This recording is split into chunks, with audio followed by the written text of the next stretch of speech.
Do you think you could have been as successful on your own No. or without the team? You need a team. Yeah. You absolutely need a team. And so it goes with everything that you're doing, whether it's in business or sports or whatever, you can't do everything by yourself. Right.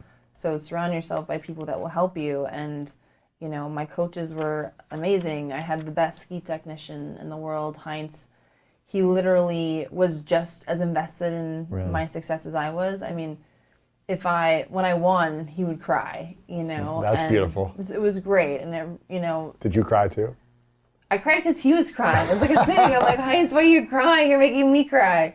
And, he was so nervous when I crashed. And, it just feels really good to know that someone's that invested in what you're doing. And they're putting just as much effort into what they're doing to make you succeed as you are. Yeah. It's just like me working in the gym. He's in the ski room tuning my skis for hours on end. And Crazy. a lot of people don't know that about ski racing. It's your equipment is a huge part of your success. So if I didn't have him, if I didn't have my coaches, if I didn't have my physical therapist, Lindsey, who helped me get back from all my injuries, if I didn't have all of those people, I couldn't do what I did. Right. So Team is everything.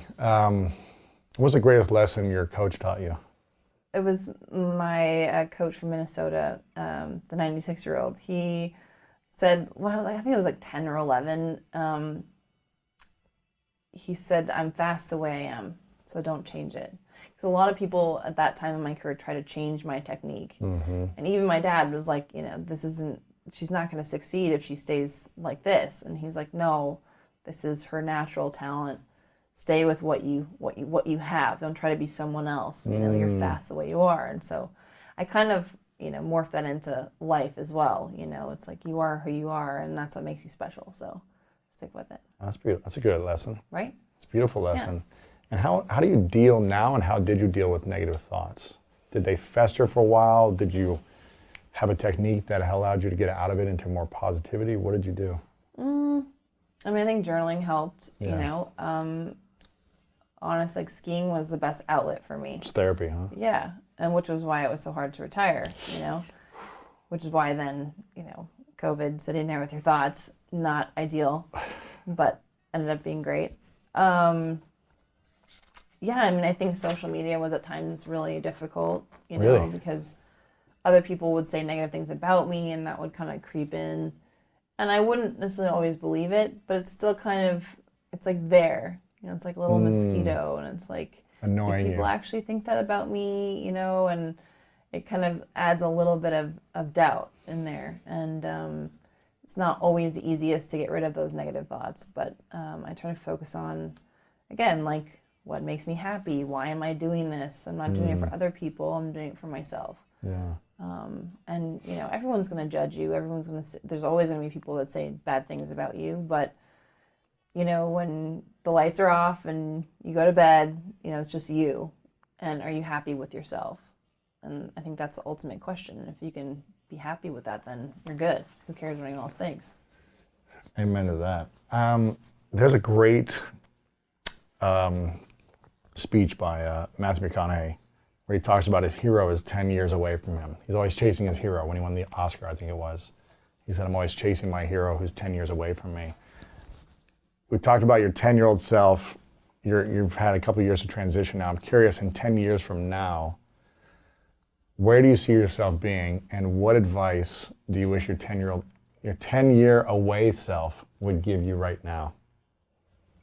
I have no idea where we'll be in 10 years. I don't know where we'll be in 10 days. I know, it's crazy. I really like not knowing it. I used to really try to, I'm a planner, and I like organizing and knowing what's going to happen and planning as far out as I can. You're always scheduled. You got events, you got training, It's always a schedule. And I kind of really like not having as as tight of a schedule as I used to have. Yeah. And so I don't know. I have no idea. Hopefully I'll have kids, and 10 years is a long time. I'm 36, and that's, I don't know. But I know that I have a lot more to do, and and that's really exciting. Before the interview continues, if you feel like you're not living your most authentic life, not leaning into your purpose, and not living the life that your future self would be extremely proud of, I've written a new book called The Greatness Mindset, and I think you're gonna love this. Through powerful stories, science-backed strategies, and step-by-step guidance, The Greatness Mindset will help you overcome all the different challenges in your life to design the life of your dreams and then turn it into your reality. Make sure to click the link below in the description to get your copy today. Okay, let's get back to this video. What do you think advice you would want to hear from your 46-year-old self? I think the same as, you know, when you ask me what would I tell my 10-year-old or 16-year-old self, I wouldn't say anything because I have to have those experiences and I'm excited for them, you know, good or bad. I think, you know, it's just a part of the journey, and so far it's been great. So I feel like just keep it one day at a time. Keep it one day at a time. Keep it simple. And when do you feel the most loved? When you're doing what? Hang out with my dogs. Yeah. They love me no matter what. Isn't That's the best feeling ever. Isn't it incredible? That's why I have 3. I'm the crazy dog lady. Oh my God, it's not crazy. Well, I have 1 cat, so I'm the crazy cat dude. Oh, that's where I draw the line. Because I travel so much. I travel so much. And cut. She's a good cat. She just relax. She's like a little dog. She like lays next to good. me. She just like purrs on me. I think I'm scarred for my mom's cats. They're crazy cats. traumatizing. No, Yeah. you need a chill cat. You need a cat that's like a dog that like she's plays Siamese. fetch and No, it's not. Yeah, so my dogs are the best. Like nothing like, well, you know, having a Ben and Jerry's with my 3 dogs, watching Law and Order. Pizza. Ideal. Oh my gosh. Yeah, that's when I feel the best. What is something about yourself that you're most proud of that most people don't know about? I don't know. I feel like everyone knows everything about me. Sometimes way too much. That I'm most proud of. I don't know. I'm most proud of my family. Just like, you know, I think I'm really lucky to have, you know, siblings that are, you know, as great as they are. And, you know, I'm really proud of, you know, how far everyone's gone. And I guess that has something to do with me, but at the same time, I don't know. I feel like we're all a unit. So I'm proud of them. It's beautiful, yeah. And what about your biggest fear right now? I mean, I had a lot more of them a couple months ago, but I feel like... What were they a couple months ago? Well, you know, I hadn't really processed, like, you know, retirement. Yeah. So I guess now I don't know, I'm just kind of happy not knowing what's going to happen, you know, where I was a little bit nervous, you know, what was going to happen before. Like, you know, where's my career going? You know, what's life? What's going to, you know, just... Because, you know, as much as I have things planned, nothing's really planned. Right. So, I don't know. And your fears now? I don't know.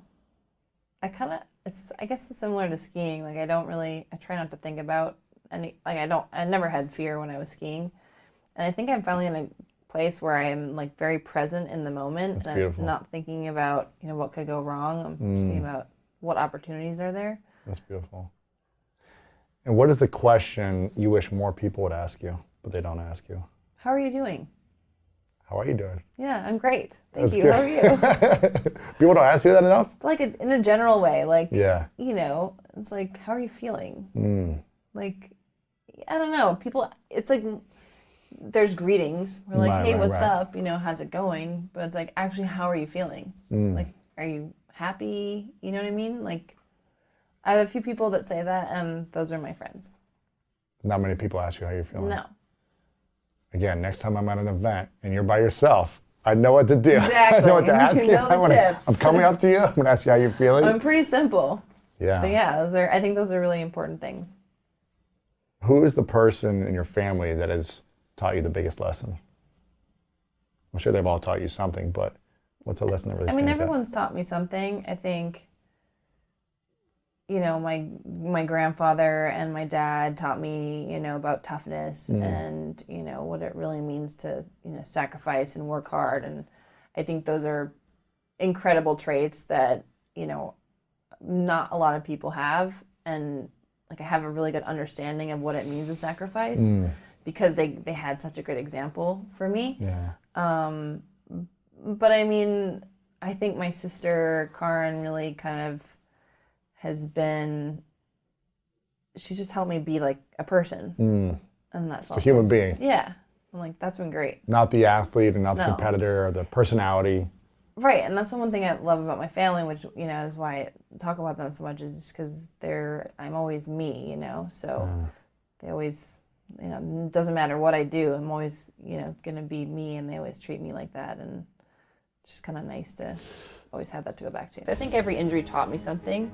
Yeah. I think I became a stronger person, maybe not physically, but, mentally I definitely got a lot stronger, and I think when you go through, those kinds of setbacks, you also have a different perspective, and appreciate what you have so much more. So every time, I crash or